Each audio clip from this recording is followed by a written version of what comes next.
Shout out to Bring Our Q, Julius, you legend. We're going to do a joint interview, yeah? Yeah, we'll do a joint interview, Julius. Thanks for the support.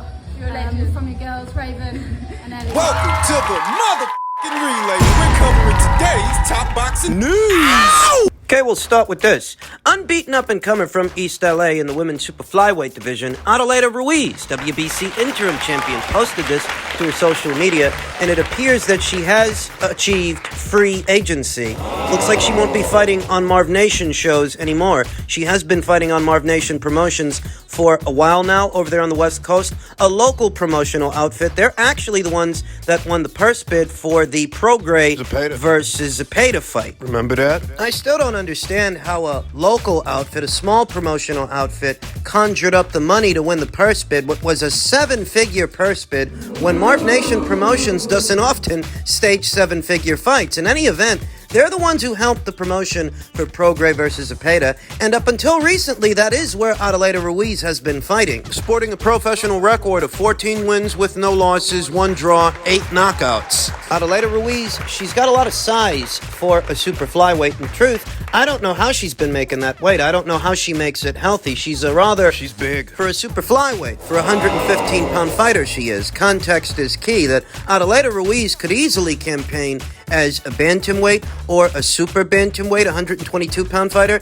She's got the physical dimensions for it, but she campaigns at 115 down there at Superfly, coming right off a knockout win over former bantamweight champion Maria Cecilia Roman. You might be familiar with that name. That's the same Maria Roman that Ebony Bridges beat for the IBF title at 118. Adelaida Ruiz stopped her down there at 115, 1 division south of bantamweight. That was last month in June. Adelaida Ruiz, the last 2 years or so, has kept a nice schedule of activity. 2 fights in 2021, 2 fights last year, and she's already got 2 fights this year. Both were Marv Nation shows. Campaigning in the women's super flyweight division, where Maciela Lujan of Argentina holds the IBF title, Ashley Gonzalez of Mexico. She's got the WBC, Mizuki Hiruta of Japan. She's got the WBO, and Clara Lescurat of Argentina. She's got the WBA. It's where Adelaida Ruiz campaigns, WBC interim champion as of September of last year. The mandatory challenger to the full champion, Ashley Gonzalez of Mexico. I wonder if the people at the World Boxing Council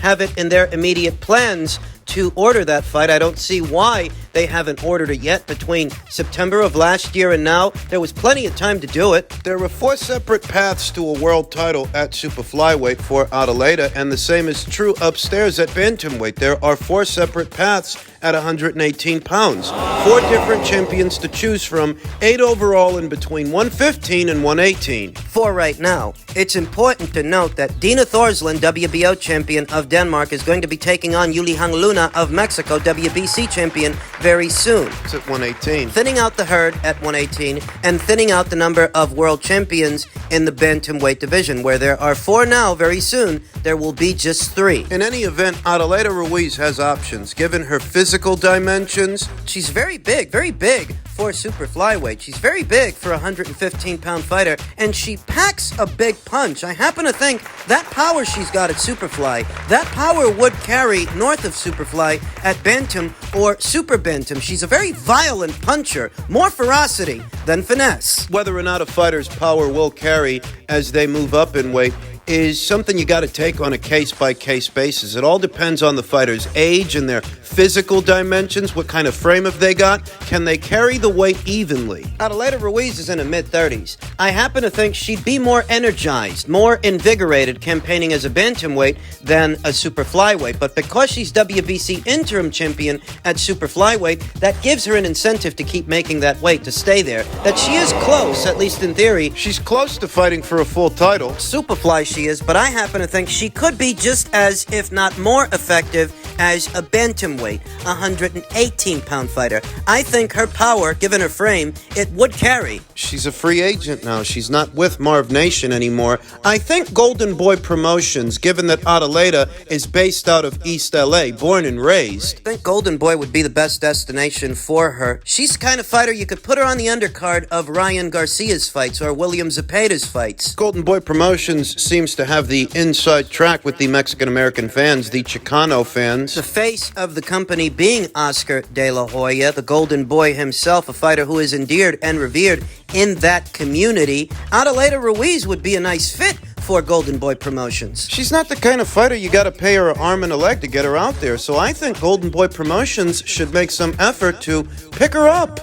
In men's super bantamweight news, ahead of this week's super bantamweight title fight between Naoya Inoue the Monster and Cool Boy Steph, Scooter. Naoya Inoue himself responded to the concerns raised by Stephen Fulton's trainer by saying Japan has its own rules. Has its own local rules. Even in the United States, there are local rules on each state, and the winding methods are different. Our fight will be held in Japan on the 25th. So of course I will follow the Japanese rules. Don't suck it up. Just fight. Stop complaining. There can't be a PBC fighter involved in a fight of any meaning, of any significance, without that PBC fighter or his team, in this instance, raising concerns, stirring up controversy where there is none. Because Naoya Inoue isn't actually violating any rules. If he were, the Japanese commission wouldn't let him wrap his hands that way. It brings me back to what world-renowned trainer Robert Garcia said.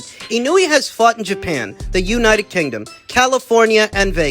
All different rules on hand wraps. The result has always been the same, everywhere he goes. Let's not discredit one of the best fighters in the world. Inoue versus Fulton is one of the best fights this year. Let's enjoy it. Let's try to. Leave it to the PBC fighter, or the PBC fighter's trainer, to rain on everyone's parade. Twitter user that goes by the name Joe Dell was asked about the entire situation, having overseen the wraps in the Inoue versus Antonio Nieves fight that took place in Carson, California, where stacking wraps is illegal. Joe Dell was there, and Joe was asked about it. When asked about it, he said that didn't happen in our fight. The California Commission watched both teams wrap and didn't allow either team to take any liberties with the hand wraps. This is just some head games, or getting ready to make excuses early, and he tagged Steve Kim. So it reads to me, is this the veteran trainer that Steve was referring to yesterday, the one that called all of this a bitch move? In Carson, California, stacking wraps is illegal, and Joe Dell was there. In his own words, he knew he didn't even stack his wraps in Carson, California. He was not in violation of any guidelines or protocols in Carson. And he still got the knockout. He managed to force a corner stoppage, and I believe it was either the 6th or 7th round, under Carson, California rules, under their auspices. For anyone thinking that Naoya Inoue's power is all attributed to how he wraps his hands, stacking his wraps, as it were, how do you explain that? The Antonio Nieves knockout, The Das Marinas knockout, the Maloney knockout, the Emmanuel Rodriguez knockout, every single one of those knockouts took place under the auspices of a different commission in Carson, California, in Las Vegas, and in Glasgow, in the United Kingdom. There isn't a universal way. The rules are not the same state to state, and they're not the same across the board. They're not even the same across the Atlantic Ocean. But the relevance of those 4 fights, the Das Marinas fight, the Maloney fight, the Rodriguez fight, and the Nieves fight, is that every single one of those fights took place outside of Japan, where the guidelines for wrapping hands is different and where stacking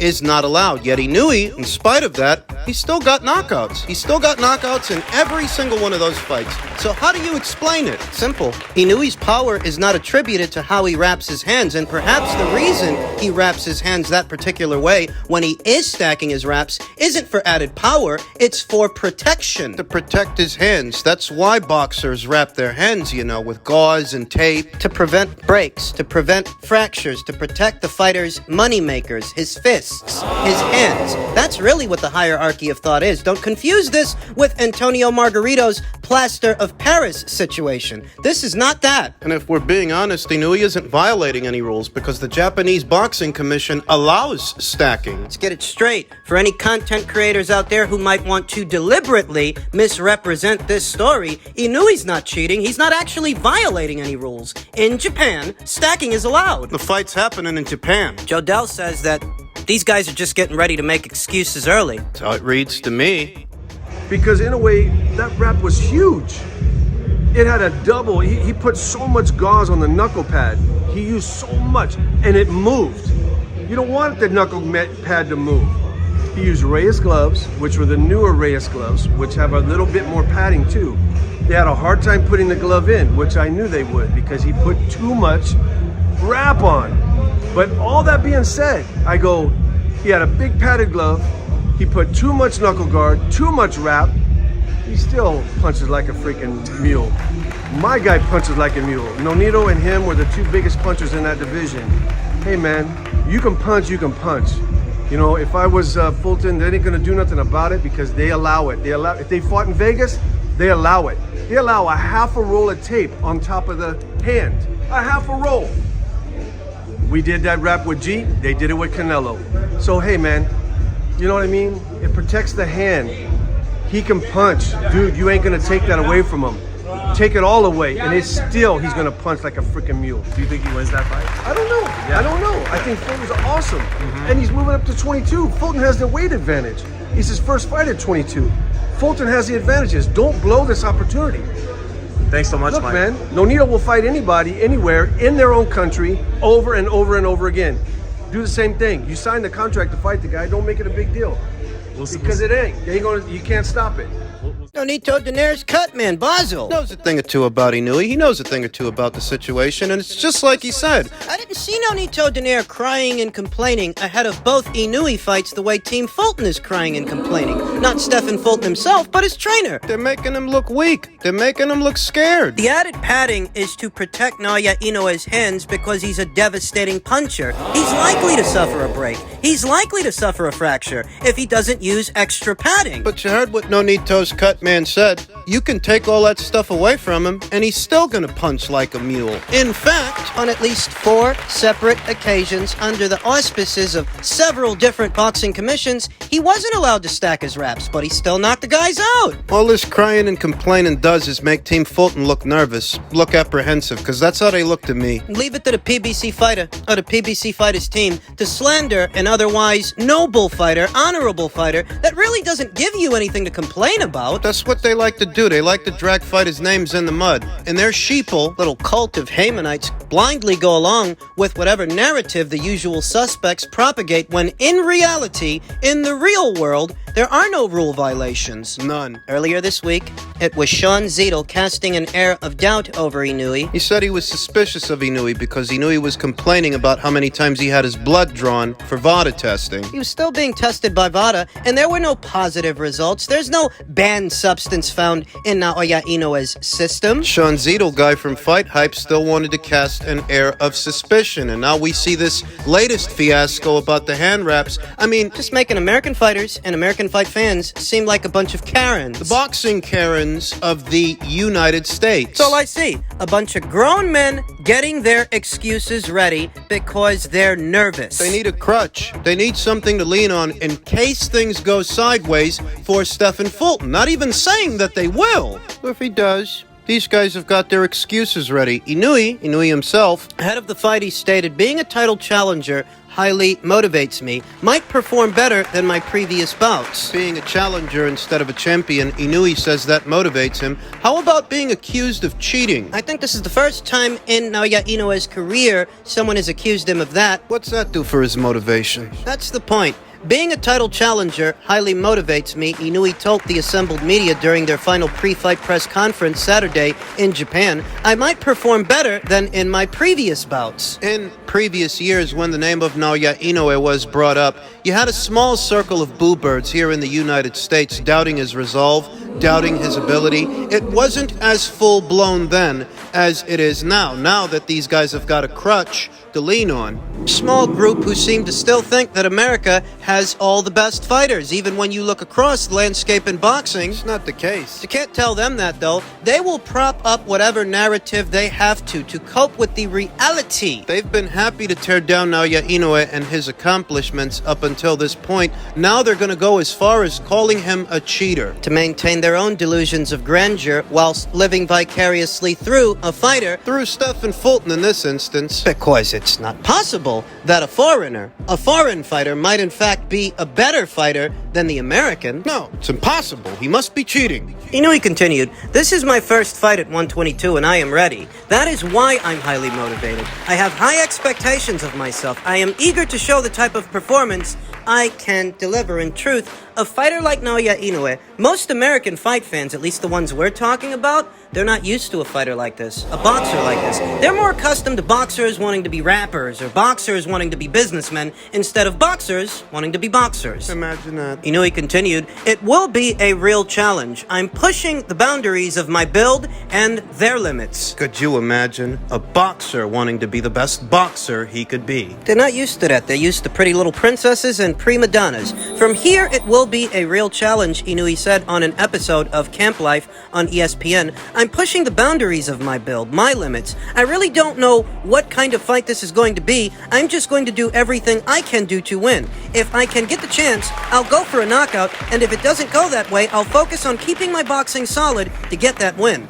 Before this all devolved into the controversy that some are making it out to be, this was a great fight that was tough to call, tough to edge. And you had nothing to complain about. As a consumer, if you actually are a consumer and not a degenerate like some of these guys. For the actual customers and people that pay money to see boxing, for those guys, you had nothing to complain about with this fight. You had two unbeaten guys at the respective height of their respective popularity, the peak of their powers, in their prime, both unbeaten, getting it on. No fuss, no muss, let's fight. Right on time, the Americans. American fighters seldom ever travel abroad. American fighters, especially American champions, they're seldom ever the away fighter. And the moment one is, these guys lose their fucking minds. See, foreign fighters and many foreign champions travel to America all the time, but when the shoe's on the other foot, this is what you get. Bunch of grown men caroning all over the place. Inoue continued, "I do think my boxing can win. No matter my style, I just need to focus on winning," said Inoue. "I want to show my fans the belt around my waist at the end." This entire fiasco seems like cold feet to me. Cold feet from Team Fulton. Even if it's not Stephen Fulton himself, even if it's just his team or just his trainer, it communicates weakness. Now, Stephen himself said, "I feel like my fighting style is very smart and an intelligent fighting style. I fight to my mood and however I am feeling. I like to do things others won't do. That's what takes a man to his next level and his next height." I would like to think that most of this can be compartmentalized to Stephen Fulton's trainer and not Stephen Fulton himself, because even Stephen seemed taken aback by what his trainer was saying. When his trainer said that unless Inoue wraps his hands some other way, they're gonna pull out. Even Stephen had to arch his eyebrows about that. We're what? 1, maybe 2 days out from the fight. One, really, just one. You've come this far and you're this close to the fight date so that you can pull the plug because this guy wants to protect his hands. It's embarrassing. As an American fight fan, and a consumer, a connoisseur of boxing, it's embarrassing to see the Americans go abroad and behave like this, because these are intended to be our ambassadors of the sport. To get over there, start peeing, crying, and shitting all over the place. Because this guy uses extra gauze? That's legal. In any event, if Naoya Inoue emerges the victor, the way the odds makers have him emerging the victor, because he is the betting favorite, these guys have got their excuses ready. They've got their excuses lined up. You couldn't find a more insecure group of individuals in the YTBC or in the boxing community at large. So insecure. They've got an excuse for everything.